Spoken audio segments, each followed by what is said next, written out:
हमारे हिंदी साहित्य में जो एक महान कवि के रूप में अवतरित हुए हैं, तो उनका हम आज अध्ययन करने जा रहे हैं।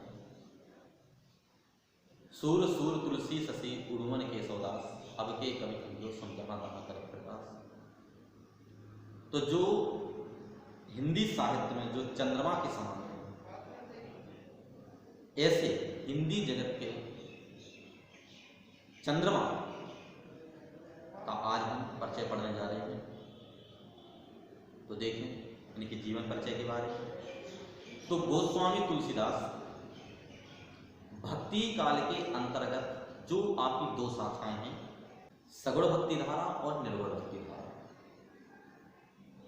तो सगुण भक्ति धारा के अंतर्गत भी दो आपकी शाखाएं आती हैं, एक राम भक्ति धारा और दूसरी कृष्ण भक्ति धारा। तो जो गोस्वामी तुलसीदास जी हैं वो राम भक्ति धारा के प्रतिनिधि और प्रमुख कवि हैं।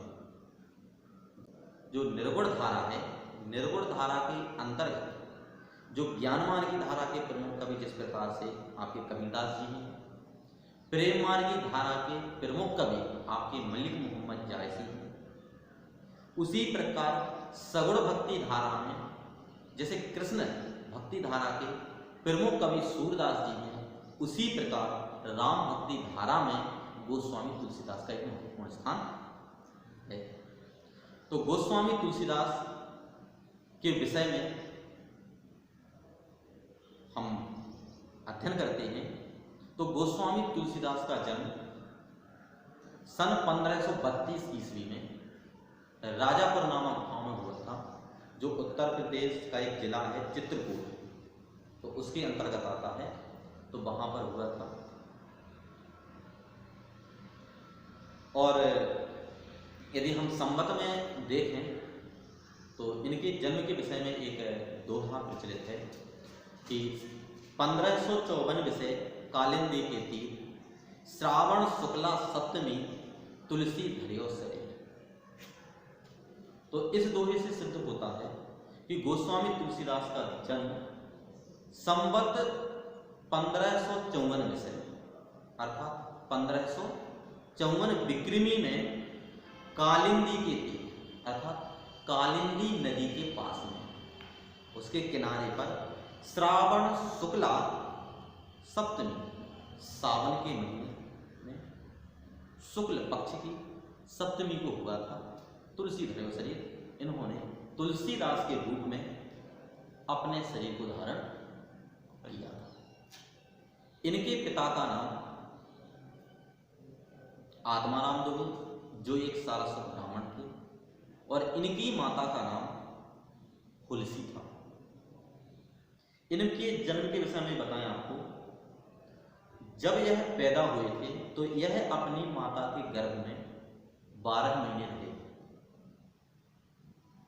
और जब यह पैदा हुए तो इनके मुंह में 32 दांत थे, और ये 5 वर्ष के बालक आपको प्रतीत होते थे। ऐसा लगता था कि गोस्वामी तुलसीदास जी 5 वर्ष का जैसे कोई बालक लगता है, उसी प्रकार ये लगते थे।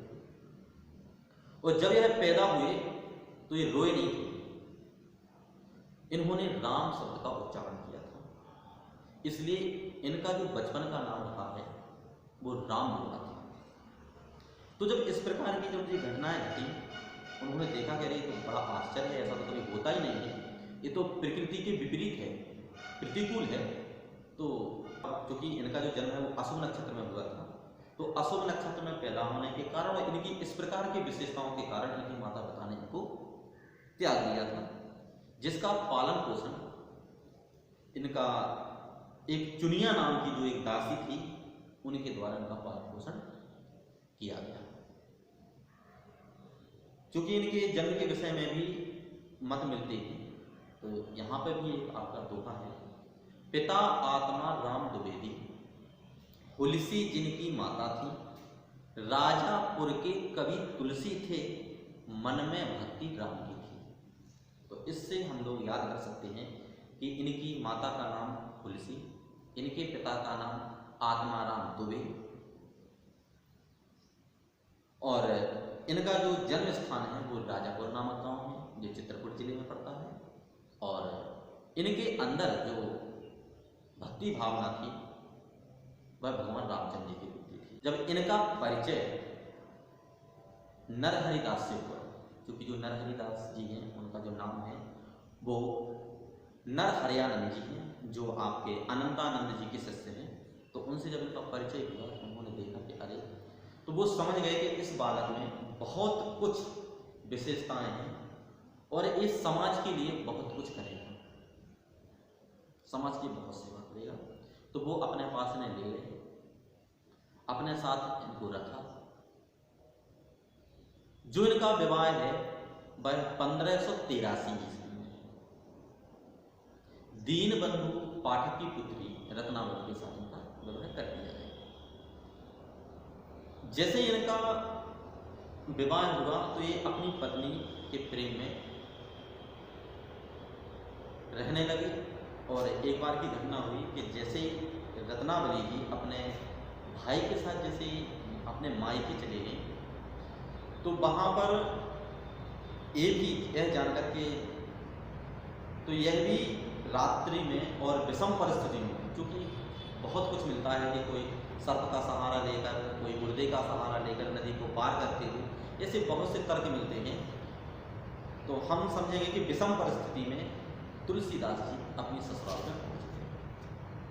और जैसे तुलसीदास जी अपने ससुराल पहुँचे तो इनकी पत्नी ने देखा कि अरे ये मेरे पीछे आ गए हैं, कितना प्रेम है मुझसे। तो इनकी पत्नी ने इन्हें सीधे उपदेश दिया, क्योंकि वो हम लोग इसको उपदेश ही कहेंगे तुलसीदास के लिए।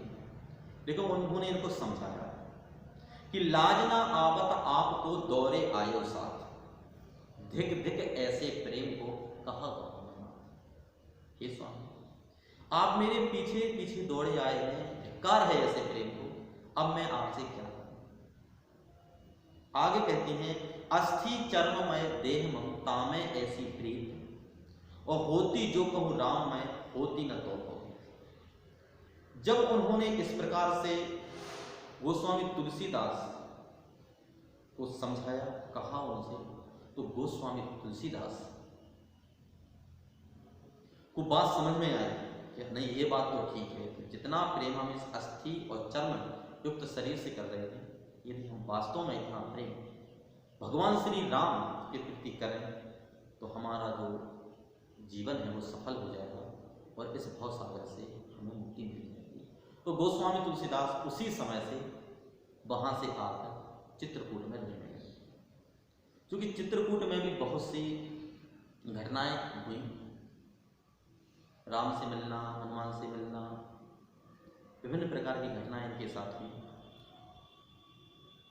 और जैसे आपने पढ़ा होगा, चित्रकूट के घाट पर वही संतन के वीर तुलसीदास चंदन जैसे तिलक करे रघुवीर, तो हनुमान जी के द्वारा में भगवान श्री रामचंद्र जी का यह पहुँचते हैं, भगवान रामचंद्र जी के दर्शन होते हैं। इनका जो संबंध है वो केशवदास से बताया जाता है कि केशवदास से यह मिले हैं, इनके मित्र रहे हैं। एक बार यह मथुरा पहुँचे तो वहाँ पर इन्हें तिरस्कृत किया गया कि आप भगवान राम को मानने वाले हैं और आप भगवान कृष्ण के मंदिर में नहीं पहुँच सकते।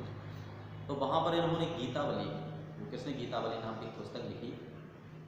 तो उसके माध्यम से हम लोग समझ सकते हैं कि गोस्वामी तुलसीदास केवल राम से ही नहीं बल्कि भगवान राम को कृष्ण के रूप में या भगवान कृष्ण को राम के रूप में भी उनको मानते थे।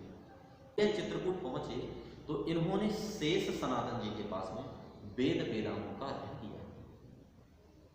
अपने गुरु नरहरियानंद जी से इन्होंने सूकर खेत में भगवान राम के चरित्र का श्रवण किया, जिसके आधार पर इन्होंने संवत 1631 में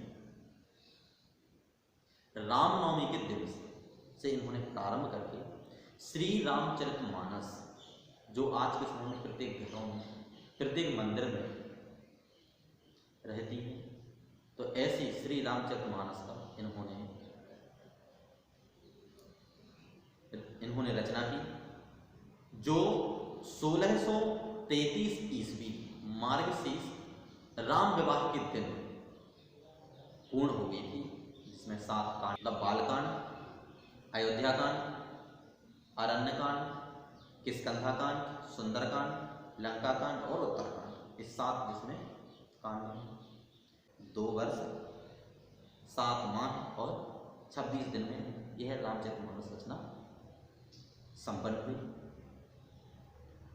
और इसी प्रकार भगवान राम के गुणों का बखान करते हुए इन्होंने लगभग 12 रचनाएं लिखी हैं, जिनमें श्री रामचरितमानस, विनय पत्रिका, कवितावली, दोहावली, गीतावली, रंगलंगन, रामायण आदि करके इनकी 12 रचनाएं हैं।